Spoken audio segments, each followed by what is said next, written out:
जी। तो अब मुख्य प्रश्न पर आ जाते हैं। इन हम्म 22 जवानों की हम्म बलिदान, तो क्या, मैं तो कहूँगा कि 22 जवानों की हत्या हुई है। हम्म तो इसका उत्तरदायित्व क्या इन माओवादियों पर ही सिर्फ पड़ना चाहिए, डाला जाना चाहिए, या हमारे पंचमक्कारों को भी इसमें खींचा जाना चाहिए? देखिए, ये माओवाद जो है वो पूरा पंचमक्कार का, तो आप पंचमक्कारों को देखेंगे वो देश तोड़ने के हर बिंदु पे वो हैं। और इसको थोड़ा सा मुझे लगता है, एक बार आप मुझे कंफर्म भी कर दीजिएगा, शायद जो घायल जवान थे उसमें भी शायद 24 हो गई है संख्या, शायद। अच्छा, वो मैं चेक कर लूंगा। शायद, हाँ, उसको चेक करिएगा, मुझे जहां मुझे सूचना आ रही है अभी। तो पंचमक्कारों का आप देखिए कि मार्क्स माओ की तो थ्योरी ही यहाँ लागू हो रही है। पंचमक्कारों की ये पूरी थ्योरी लागू हो रही है, मार्क्स माओ की थ्योरी पूरी तरह से। मिशनरीज वहां सबसे ज्यादा एक्टिव हैं, और मिशनरीज के कारण नक्सलवाद, ये जो हिडमा जिसका नाम लिया जा रहा है, वो फर्राटेदार अंग्रेजी बोलता है, फेल, वो कभी क्लास नहीं गया है, मतलब पढ़ा लिखा ज्यादा नहीं है। तो मिशनरीज का जो वहां की जो वहां भूमिका है वो किसी से छुपी हुई नहीं है। और इसमें जब वहां जब ये तीनों मिलकर काम कर रहे हैं, तो बाहर जो है, बाहर के शोर में आप देखेंगे कि वो जो हमारे मैकाले पुत्र हैं और जो हमारे मोहम्मद पुत्र हैं, उनकी भूमिका भी बढ़ जाती है। वो इसको जस्टिफाई करने लगते हैं। इसलिए आप देखिएगा कि 74 जवान की अगर हमारी बलिदान हुए तो उसके जश्न मनाए जाते हैं। ये मैकाले मानसिकता है जो भारत को नहीं मानती। और उसमें आपको कन्हैया उमर खालिद साथ दिखता है, तो मोहम्मदवादी साथ आते हैं, क्योंकि उनको मालूम है कि अगला जो धमाका हम करेंगे वहां हमें इनका सपोर्ट चाहिए। और इन सब में मीडिया की जो एक भूमिका है वो बस्तर को लेकर बहुत नेगेटिव रही है, क्योंकि मीडिया, कोई पत्रकार, बहुत कम पत्रकार है जो वहां गया है। और जो पत्रकार गया है वो भी, वो जो वहां जिस तरह नेहरू रशिया गए थे और उनको कुछ फर्रे पकड़ा दिए गए थे, और 3 दिन में नेहरू ने ऐसा रशिया देखा कि सोवियत रशिया पुस्तक दिख डाली, 3 ही दिन में पूरे रशिया का भ्रमण हो गया उनका। उसी तरह की स्थिति कुछ है। और मैं तो खुल के बोलता हूँ, नाम भी लेता हूँ मैं। आप जैसे देखिए, हमारे एक कश्मीरी पंडित भाई हैं, राहुल पंडिता। राहुल हम्म। पंडिता देखिए कि जब वो शिकारा लिखते हैं तो किस तरह से सेकुलरिज्म का तुरही बजाते हैं। और जब वो हम्म। बस्तर लिखते हैं तो बस्तर में वही घिसी पिटी मार्क्स की थ्योरी, गरीबी, और ये उसको जो है उसको दिखाना चाहते हैं, उसके कारण नक्सलवाद है। अरे भाई, गरीबी के कारण अगर नक्सलवाद है तो जो 1100 करोड़ रुपए जो वसूलते हो हर साल तेंदुपत्ता से, जो तेंदुपत्ता बीनता है, उसके उसके शरीर पे तो शर्ट नहीं है, गंजी नहीं है, वो गरीब है, पर उसको जो वसूलने वाला वो वहां पैसे कमा रहा है, वो यहाँ जो है लेविश लाइफ जी रहा है, उसके बच्चे बाहर विदेश में वहां पढ़ रहे हैं। वहां जो कंपनियां हैं, जैसे जो खासकर मिनरल्स बेस्ड कंपनियां हैं, उन सब से ये लेवी वसूला जाता है, हफ्ता वसूली होता है। वो कभी किसी राहुल पंडिता के उस गरीब माओवादी को, शहरी कह रहा हूँ, ग्रामीण को कभी वो पैसे नहीं मिलता।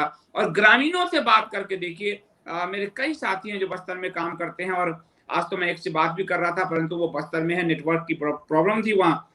तो वो आपको बताएंगे कि ग्रामीण आज ही जा चुके हैं नक्सलियों से, और जिसके कारण ये ग्रामीण इन नक्सलियों के विरुद्ध सूचना देते हैं गवर्नमेंट को। और बड़ी संख्या में जो आत्मसमर्पण है हो रहा है नक्सलियों का, वो इसी कारण हो रहा है। पोडियम पांडा का नाम आपको ध्यान होगा, जिसने आत्मसमर्पण किया था।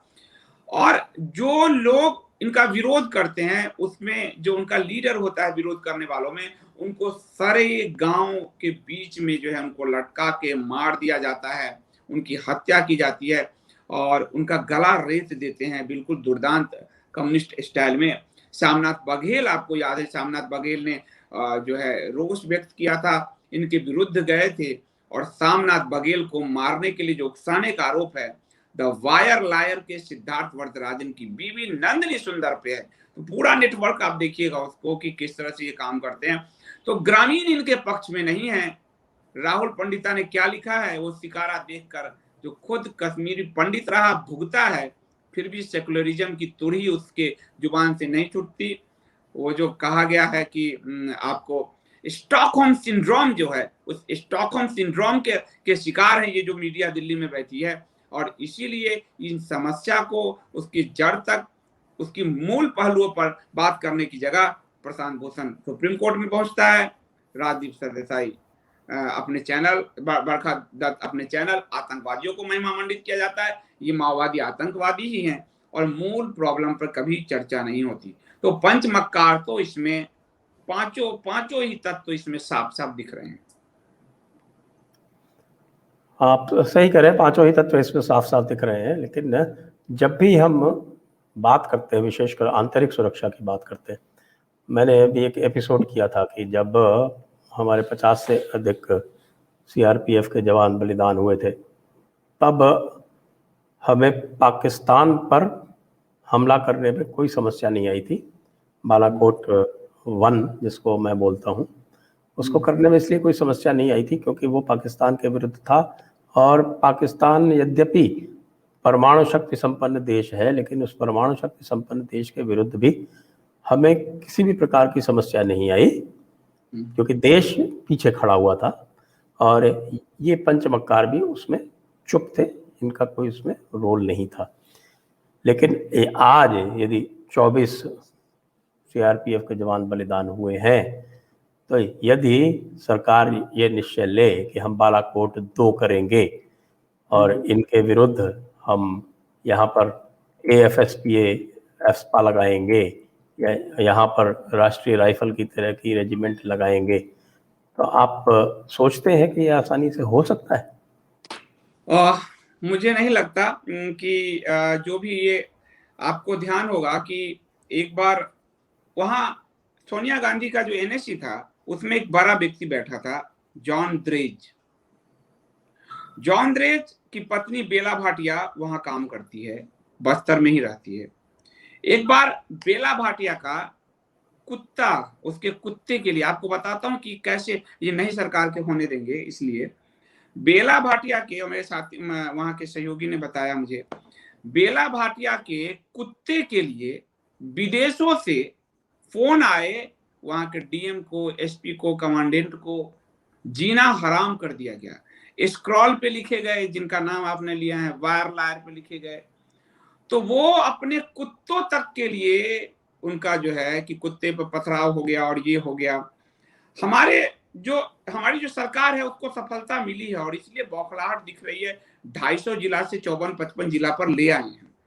एयर स्ट्राइक या उस तरह का स्ट्राइक नहीं कर सकते क्योंकि वो गांव वाले को शिल्ड बना लेते हैं वहां, बिल्कुल बाहुबली फिल्म की तरह। और एक भी गांव वाले की मौत फिर जो है, एक तो गांव वालों की सहानुभूति खो देगी वहां के जो CRPF के जवान है या प्रशासन है। दूसरा सबसे बड़ी बात कि इंटरनेशनल जो मिशनरीज है वो मानवाधिकार के बहुत ज्यादा आड़ लेते हैं और मानवाधिकार के नाम पर ही खेल हो रहा है ये। तो मुझे याद है एक कमांडेंट से मेरी बात हो रही थी, अभी वो ITBP में है, कह रहे थे हम तो पीछे से खड़खड़ाहट भी आती है तो हम थोड़े घूम के इंतजार करते हैं कि कल को वो गोली मारेगा तो हम खाएंगे, क्योंकि कहीं पीछे मुड़ के हम देखें और कहीं कोई गांव वाला दिख गया और उस पर अगर गोली चल गई तो हमारा जीना हराम होगा, हमारे अपने ही लोग हमें जीने नहीं देंगे। और आदिवासी वनवासी है वहां पे, तो छोटे मोटे जानवर और कुछ के लिए अगर तीर धनुष के साथ आए तो पहचानना मुश्किल हो जाता है कि ये माओवादी है या ग्रामीण है। तो उसमें बड़े फूके, और इसीलिए विजय कुमार सफल नहीं हो पाए क्योंकि वहां का लोकल नेटवर्क और वहां ग्रामीणों के बीच से माओवादियों को, क्योंकि ग्रामीणों को धमका के रखा है और उनको शिल्ड बना लेते हैं, उनको एकदम आगे कर देते हैं। वो आज भी जो उनको राकेश्वर सिंह जी को, उनको जवान को जो छोड़ा है, तो ग्रामीणों को शिल्ड बना रखा है। आप देखेंगे अगर वो वीडियो आपके पास होगा, ग्रामीणों को बीच में वो जन अदालत लगाते हैं वहां पे। तो वो बड़ी मुश्किल है। लेकिन सबसे बड़ी मुश्किल ये है कि जो हमारे विदेश मंत्री ने कहा था कि ये जो सो कॉल्ड ऑर्गेनाइजेशन खड़े होते हैं और हमें सर्टिफिकेट बांटते हैं, या फिर ये लोग जो NGOज हैं मानवाधिकारवादी, इनको बिल्कुल सुनने की जरूरत नहीं है, बिल्कुल भी एक पैसा भी सुनने की जरूरत नहीं है। अपने स्टाइल में काम कीजिए, इन्हें बोलने दीजिए, इन्हें सही शब्दों का भौंकने दीजिए। क्योंकि इनका पूरा जो धंधा है वो वहां चलता है। आपको 4-5 वहां के नाम बताता हूं। जैसे बेला भाटिया है, अब पति उसका जॉन द्रेज। आप इसकी ताकत समझिए कि जब चिदम्बरम थे गृह मंत्री, चिदम्बरम ने ऑपरेशन ग्रीन हंट लॉन्च किया वहां पर, और मैं चिदम्बरम का बहुत विरोधी हूं, भ्रष्टाचारी, उसने पूरे भारत के इकोनॉमी को खत्म करने वाला। लेकिन इस मामले में चिदम्बरम की तारीफ करूंगा मैं, क्योंकि वहां के ग्रामीण स्तर से बातचीत हुई है, वहां के लोकल लेवल के संस्थाओं से बातचीत हुई, उन सब ने कहा था कि ऑपरेशन ग्रीन हंट बेहतरीन ऑपरेशन था, अच्छा चल रहा था। परंतु ये जो सोनिया गांधी जो एक पैरेलल सत्ता बना लिया था, एक अम्ब्रेला सत्ता, जिसमें मनमोहन सिंह की सरकार का व्यक्तित्व दबा दबा लगता था, उसमें जॉन द्रेज जैसे लोग बैठे हैं, बेला भाटिया का पति बैठा है। अगर आप थोड़ा चेक करेंगे तो विनायक सेन जो डॉक्टर बनते हैं, उनकी पत्नी इलियाना सेन भी थी उसमें, कहीं उसी गुट में थी। तो ऑपरेशन ग्रीन हंट को खत्म करना पड़ा। यानी हम ये सरकार छोड़ दीजिए, उनकी सरकार भी अच्छे करने जा रही है तो सोनिया गैंग, और इसकी सबसे बड़ी वजह है, और वो जैसे वो चाहते हैं कि वहां विकास ना हो, सड़कें ना बने, बिजली ना पहुंचे। उससे दिक्कत क्या होगी कि विकास पहुंच जाएगा, गाड़ियां पहुंच जाएगी, लोगों के लिए आवागमन शुरू हो जाएगा, और जब वो हो जाएगा तो फिर मिशनरीज धर्मांतरण कैसे करेंगे, वो क्रॉस कैसे पहनाएंगे गले में। गांव के गांव सिर्फ चावल, 2 मुट्ठी चावल भात पर उन्होंने धर्मांतरण कर दिए। और ये गरीबी की बात लिखता है राहुल पंडित और ये सब जितने लोग हैं, ये कभी भी मिशनरीज के खिलाफ नहीं लिख रहे। जिसने गरीबी पैदा किया हुआ है वहां पर, जिन्होंने संसाधनों की लूट कर रहे हैं कि जल जंगल जमीन हमारा है, पर आज उन आदिवासियों वनवासियों का नहीं है, उस पर माओवादियों के कब्जा है, एक विदेशी विचारधारा का कब्जा है। उस पर स्क्रॉल वाले बैठते हैं, वार वाली की पत्नी तो वहां जाती है और वनवासी की हत्या करवा देती है, ये उस पर आरोप है। और ताज्जुब की बात है कि जब कांग्रेस की सरकार आती है, भूपेंद्र बघेल की सरकार, पहला डिसीजन लेती है, आप ताकत देखिए, कि नंदिनी सुंदर पे लगे केस को हटा दो। ये इनकी ताकत है। कांग्रेस में ही आपको ग्रीन हंट बताया, कांग्रेस में ही पूरा पलटा।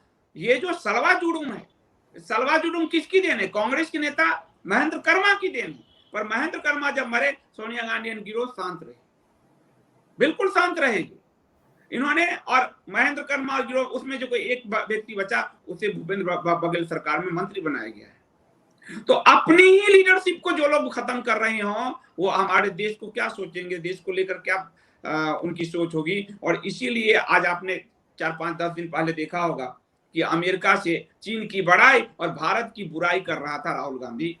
ये 62 के युद्ध में देखिए हथियार हमारे चीन से आ रहे थे। ये माओवादियों के पास हथियार जो है वो हमारे इन हरे लाल पड़ोसियों से कैसे आए हुए हैं, और उसकी उस बड़ाई करता है, भारत की बुराई करता है। तो कांग्रेस में भी अब एक मंथन की जरूरत है। महेंद्र कर्मा जैसे लीडर कांग्रेस में थे, तो महेंद्र कर्मा जो उनके अटैक में पूरा जो है पूरा लीडरशिप कांग्रेस की खत्म हो गई, लेकिन सोनिया गांधी और राहुल गांधी के एक शिकन तक नहीं आया। ये लीडरशिप, वर्तमान Congress leadership, Vatican certified leadership है, जिसने बार बार इस चीज को साबित किया है, और वहां बड़े पैमाने पर धर्मांतरण चल रहा है। इसलिए हिडमा अंग्रेजी बोलता है, कौन वहां उसको अंग्रेजी बोलना सिखा रहा है? कौन है वो लोग? वो यहीं से है। बेला भाटिया के कुत्ते पे कुछ होता है तो स्क्रॉल को इतनी चिंता क्यों हो जाती है? और सबसे बड़ी बात है कि सुप्रीम कोर्ट को क्यों चिंता हो जाती है? सुप्रीम कोर्ट ने तो एक बार सीबीआई जांच मार्क कर दिया कि स्वामी अग्निवेश, अब वो तो रहे नहीं, भगवा वेश में वो माओवाद को बढ़ावा देते थे, कि अग्निवेश पे हमला कैसे हो गया। सीबीआई को मार्क कर दिया कि जाइए जांच करके आइए। तो करिएगा क्या? यहाँ तो हर जगह सिस्टम में वो लोग बैठे हैं। सलवा जुडुम जो इतना बेहतरीन, जिसके कारण मतलब बस्तर तक सीमित रह गया माओवाद, बाकी खत्म हो गया, उसको किसने खत्म किया? किसके कहने पर खत्म किया? जो लोग पिटीशन ले गए, उसमें नाम है नंदिनी सुंदर, रामचंद्र गुहा। ये क्या बस्तर में इनकी जो है एंटिटी है, क्या है ये बस्तर के लिए? रामचंद्र गुहा को कितनी नॉलेज है, नंदिनी सुंदर को कितनी नॉलेज है? और आप जब देखेंगे कि इसको सुप्रीम कोर्ट ने तो साफ साफ ऑर्डर देकर जो है इसको सलवा जुडुम को खत्म करने को कहा। सलवा जुडुम को उसने सुप्रीम कोर्ट ने जो कहा है, मैं उसकी एक भाषा बताऊंगा, आपको लगेगा कि सलवा जुडुम असंवैधानिक है, सलवा जुडुम असंवैधानिक है, नक्सलवाद और माओवाद संवैधानिक है। यानी सुप्रीम कोर्ट और उस समय के जो जज थे सुदर्शन रेड्डी न्यायाधीश और एस निज्जर, उनके पूछा जाना चाहिए था उनसे। सुदर्शन रेड्डी के बारे में जो कोर्ट कवर करते हैं लोग वो जानते हैं, पूछा जाना चाहिए था इनसे कि आप लोगों ने किस आधार पे इसको कहा। और महेंद्र कर्मा को के आंसू आ गए। महेंद्र कर्मा ने कहा कि हम पीपीटी प्रेजेंटेशन नहीं सही दिखा पाए। सुप्रीम कोर्ट पे व्यंग था एक। और सबसे बड़ी बात आपको बताऊं कि इसमें जो है नंदिनी सुंदर, रामचंद्र गुहा और एक नौकरशाह थे EAS शर्मा, ये लोग जाकर गए थे। न वो नौकरशाह बस्तर गए, न ये रामचंद्र गुहा गया। और नंदिनी सुंदर बस्तर जो जाती है वो वनवासियों को मारने का आरोप और ठेका और इस तरह के आरोप, विदेशी एजेंट के तौर पे वहां का एक बस्तर का आदिवासी आपको बताएगा कि वो उसके शब्द होते हैं नंदिनी सुंदर के विरुद्ध। वो पत्र है, ये कहते हैं दादा लोगों की बात मानो, यानी कि आप नक्सलियों की बात मानो, अगर आप नक्सलियों की बात नहीं मानोगे तो मार दिए जाओगे। ये नंदिनी सुंदर दिल्ली विश्वविद्यालय में पढ़ाने वाली कहती है। तो सरकार जो अभी सरकार का कदम मुझे सही लग रहा है कि सरकार, हमारे जवानों का बलिदान हुआ है, लेकिन सरकार को उसमें से अपने लोगों को बचाना होगा, उन ग्रामीणों को बचाना होगा और माओवादियों को निपटाना होगा।